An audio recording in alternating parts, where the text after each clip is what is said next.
चूहे पी जाते हैं। सवाल तो बनता है जहां पर कि तमाम एक ही चीज जो चल रहा है और वो रेगुलर सोर्स ऑफ इनकम दोनों पार्टियों के लिए है, डबल इंजन के लिए है, वो है करप्शन। किस फील्ड में या किस एरिया में करप्शन नहीं है? आप बताइए, सिंपल है। जो एक उपाय किए जा सकते हैं तटबंधों को बांधने का, उसका भी पिछले 20 साल में नहीं कर पाए। और तमाम तरह के सहयोग, यूपीए 1 में सहयोग मिला।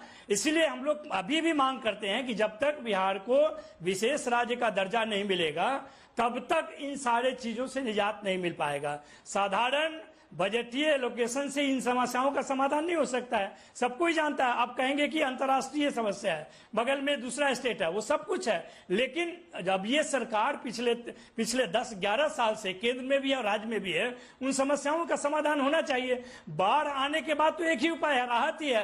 राहत कार्य तो हमारे पार्टी के भी दल के नेता लोग कर रहे हैं, चाहे वो सारण में आप देख लीजिए रोहिणी आचार्य कर रहे हैं, चाहे हर जिला में अपना पार्टी के कार्यकर्ता और नेता सब लोग काम कर रहे हैं। वो एक अलग चीज है। लेकिन जब आपने सवाल पूछा कि इसके उपाय के लिए सरकार को काम करना चाहिए, वो बताना चाहिए पिछले 20 साल में उन्होंने क्या किया। हमसे आपने पूछा यूपीए 1 के समय में जो आपने भी तो राहत बचाव का पैकेज ही बताया ना, बाढ़ का आपदा उस समय भी आया था। नवल किशोर जी, आपने भी तो राहत बचाव का पैकेज ही बताया। मैं तो ये कह रही हूँ कि जब बाढ़ के बाद और अगले सीजन से पहले क्या काम हो रहा है राष्ट्रीय।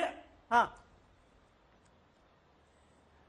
नहीं भाई, बिल्कुल मैं तो वही पूछ रहा हूं कि आप ये बताइए कि अभी तक इस पर कितना राहत खर्च दिया गया है, बताएं, बीजेपी बताए। चलिए, लंबा शासन जेडीयू का रहा है, वहां पर उपयोग हो रहा है। आपके साथी जरूर बदले हो राजीव जी, लेकिन शासन आपका रहा है लंबा।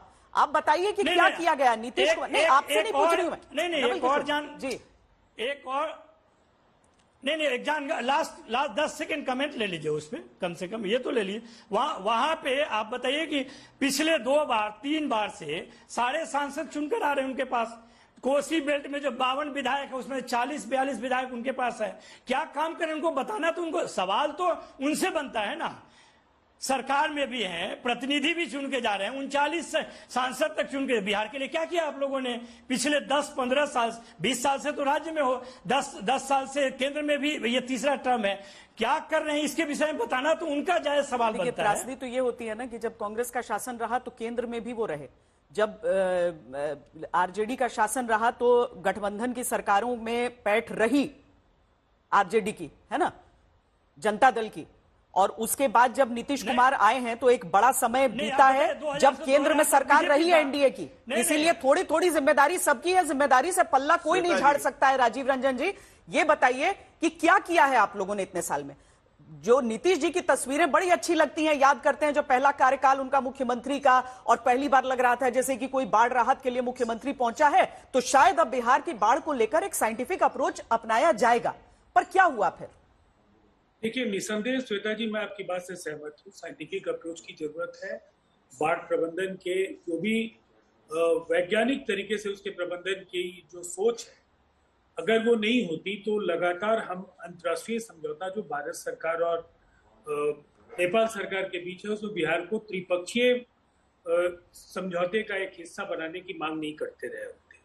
कोसी और जो हाई डैम को लेकर के जिस तरह से लगातार सरकार मुखर रही है, और पिछले दिनों जो बजट के अंदर जो एक बड़ा प्रावधान जिसको आपने दिखाया, बीपी 11,500 करोड़ रुपए बिहार को दिए गए। अब सवाल यह है कि उसके पहले ये एक अप्रत्याशित स्थिति है।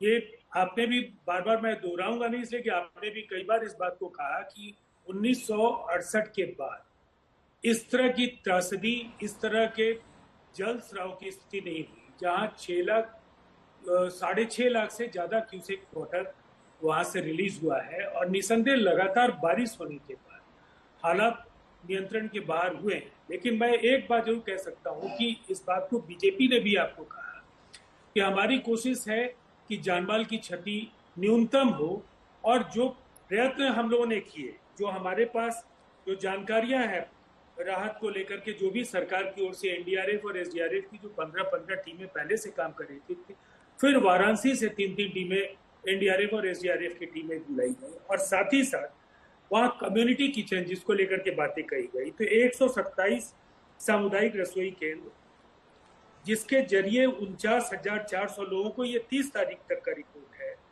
वहां पर भोजन कराया जा रहा है। इसके साथ साथ 71 राहत शिविर का भी संचालन किया जा रहा है, जहां लगभग 54,700 बाढ़ शरणार्थी वहां पर उन्होंने शरण लिया है। बाढ़ प्रभावित लोगों के बीच में 30,500 पॉलिथीन सीड्स और लगभग जो ड्राई राशन पैकेट्स हैं वो भी 25 से वे पी जाते हैं। सवाल तो बनता है जहां पर कि तमाम एक ही चीज जो चल रहा है और वो रेगुलर सोर्स ऑफ इनकम दोनों पार्टियों के लिए है, डबल इंजन के लिए है, वो है करप्शन। किस फील्ड में या किस एरिया में करप्शन नहीं है? आप बताइए। सिंपल है, जो एक उपाय किए जा सकते हैं तटबंधों को बांधने का, उसका भी पिछले 20 साल में नहीं कर पाए। और तमाम तरह के सहयोग, यूपीए 1 में सहयोग मिला। इसीलिए हम लोग अभी भी मांग करते हैं कि जब तक बिहार को